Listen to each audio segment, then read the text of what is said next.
So I am not a fan of making videos. I'm not a fan of seeing myself on video or listening to myself talk. I am willing to do this because I have something to share that matters. It's important that people hear it. And I want to add my story into the collective story of what happens to people who are on psychiatric drugs. And this is not something that just happened to me. I wish that it did just happen to me, but it's really become an epidemic in our society, and it's really scary. I struggled with depression and anxiety my whole life. I had some transitional anxiety going to university. The transition back and forth between home and my new life independent of home was really difficult. And I had struggles, and I ended up on an antidepressant and seeing a psychiatrist. And I had no idea back then at 19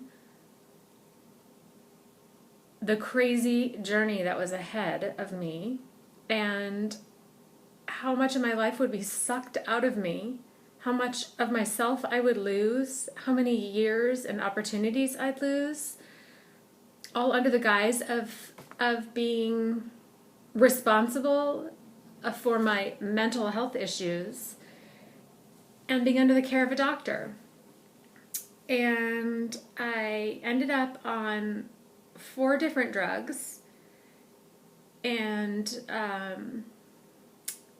in the spring of 2012, I had endometriosis as well. It's another health issue that I've had to deal with. And I had several surgeries and then ended up with uterine fibroids. I had been bleeding for 9 months, which is brutal. And I had a uterine fibroid removed in the spring of 2012.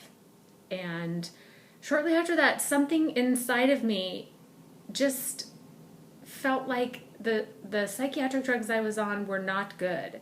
And I was on 4 different drugs. The 4th drug that was added about 7 years ago was a benzodiazepine. And I was not warned more than, this could be addictive. That's pretty much all the doctor said. This could be addictive. But this was a drug that my doctor told me that I needed to take, that it would help me. And so I added it in with the rest of the drugs that my doctor had prescribed for me. And this isn't just one doctor. It's not just one weird doctor. Again, that'd be great if it was an isolated case, but it's not. I'd moved many different places over the years, so I always would find a new psychiatrist, and people I really liked. Most of them I really liked and respected. And I think they really cared about me. But I think what's happened in psychiatry is really scary, and I just kept staying on these drugs. They kept me on these drugs. I was told I needed them for the rest of my life. It was like being diabetic, which it isn't. And that is totally something that I believe because I was told by multiple doctors. And why wouldn't you believe your doctor? I mean, we are taught to believe our doctor. My dad's an oral surgeon. I respect doctors. I respect medicine. And I thought I was being brave. I thought I was being responsible. So I was taking 4 different drugs, and slowly my life just was sucked away. I became sicker and sicker, more and more fatigued. I had more and more physical problems,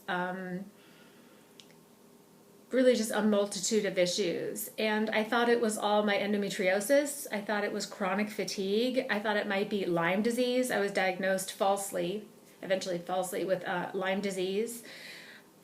I saw so many doctors, and retrospectively, it's like they were throwing diagnoses at me, hoping they would stick. And along with throwing diagnoses at me, they were throwing drugs at me. And it is so hideous to look back on these years and think of all of the time and the money that was sucked out of my life, all the while thinking, hey, I'm being brave and I'm being responsible. And I never really had a chance to consider having kids. I was not someone who had a burning desire for kids, but I love kids. I didn't have that deep need to have my own children, which I'm actually really thankful I didn't. But I love kids, and I would have liked to have been able to choose whether or not to have kids rather than have it be chosen for me, because for me, I was not going to become pregnant on drugs. That was just on psychiatric drugs. That just wasn't something I was comfortable with. And other women are comfortable, and they've done that, and that's fine. It's their decision, and there are plenty of children born that have been healthy. It just wasn't the right choice for me. And I was okay with that. And knowing that I was being responsible and following my doctor's orders, because I didn't have the deep longing for kids, that wasn't there, which can be brutal, I know. But I didn't have grief because I felt like I'm being responsible. Again, I mean, I am like a broken record. I'm brave. I'm responsible. So I followed the advice of my doctors over all of these years, over 16 years. And so I had the fibroid removed in 2012. I started to think that something wasn't right. I just felt like it's the drugs. I don't know how else to say it except for it was just a gut feeling. And so the fourth drug that I was put on, the benzodiazepine, I'm not a fan of any psychiatric drug, but benzodiazepines are desperately scary. They are desperately addictive. And I will let other people go more into detail on that, people with better information who have a better ability to talk about it. I get pretty emotional. I don't feel like I have all the facts laid out in front of me. I don't want to be talking about something I don't have a strong ability to talk about. But that fourth drug, the benzodiazepine, was what was kind of my undoing. It was the nail in the coffin. And the years that I was on that drug, along with the other three, but once that drug was added, the last remnants of myself were just really sucked out of me. It was the most uncreative, saddest, darkest, loneliest, bleakest time in my life. And I thought I knew what sad, lonely, dark, bleak, I thought I knew what that meant because I had been through so much already, especially going through endometriosis and all of the issues with that, not feeling well. I had suffered quite a bit because of that. And I thought I understood sort of suffering and loss, but it got taken to an entirely different level. And so I started to taper off my drug just a little bit, just to see maybe I don't need all of this, or I just wanted to kind of see what would happen. And boom, I knew I was addicted to the drug. I was physically addicted to it. I didn't understand all the terms back then. I didn't understand any of what I understand now, but I just knew that it was really bad, and I knew I had to get off that drug. I wasn't even thinking about the other three at the time. That drug, I just knew I had to get off of it, and so I began to taper off of it, and I went 3 times slower than my doctor advised, and it still ended up being way too fast for what I understand to be proper procedure now. What I did in 3 months, it should take a minimum of 18 months. That may seem like an exorbitant amount of time, and it is, but what matters when you're tapering off a psychiatric drug really isn't the time span, it's listening to your body. And so that's pretty much the guideline for the amount of the drug I was on, which wasn't huge, but it would have been about 18 months. Had my body adjusted appropriately on the small tapers, the micro tapering, I could have just paid attention to my body and maybe done it in less time than that. But again, I did it 3 times slower than my doctor advised, and I went into a total drug withdrawal. And it was like being in an alternate universe, because I've never smoked a cigarette in my life. I've never done any kind of drugs except for prescription drugs. I mean, but following my prescription. It's not like, oh, I'm this pill popper, I've got tons of bottles of pills and I'm just throwing them down my throat. I have always followed my doctor's advice and orders to the T. That's just me. And I was in total drug withdrawal. And I was so sick. I was totally debilitated. I spent the majority of 6 months never leaving the house. 4 of those months, I mostly didn't leave our guest bedroom. I'm a really gentle-souled person, and I had rage issues.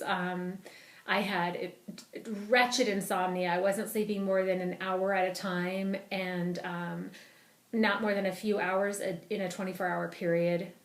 I had terrible migraines, which started when I was still on that drug. Had several years of migraines. I got muscle tics and twitches. I had electricity that would shoot through my veins and my skin. I sweat all the time, and I mean, I'm not someone that sweats, and I'm not trying to sound feminine. It's just, I mean, even when I would heavily exercise, I'm just not a big sweater. And I was drenched in sweat all the time. I mean, during the day, at night, I would wake up soaked. I'd have to change my sheets and my pajamas. I mean, it was just miserable. And it was just the darkest, bleakest time of my life. And what I resent more than anything, the loss that was the deepest loss for me, was I lost my faith. My faith's been everything to me in my life. It's my glue. It's my lifeblood. And I know that God did not abandon me in those months, but it's the only time in my life where I could not find God. It was just the darkest darkness. How I describe it sometimes is it's like the Dementors in Harry Potter, where they just suck every bit of life out of a soul, and that's what it felt like. It was just blackness and darkness unlike anything. I mean, and I'd had some pretty tough times and some pretty dark down, depressing times. Nothing. Not a drop in the bucket comparatively. And it just, I could go on and on. I just want to add my truth to the collective because it matters. And again, I want to leave lots of the details to other people. I am so thankful for a really special group of people that I found on Facebook who have just been so supportive and loving, going through the similar things that I've gone through. I found them on the other side of the worst depths of my withdrawal when I had started to get better. I don't even know if I could have been helped in the depths of my despair. I don't know. There's plenty of people in my group who are in their depths and are being helped.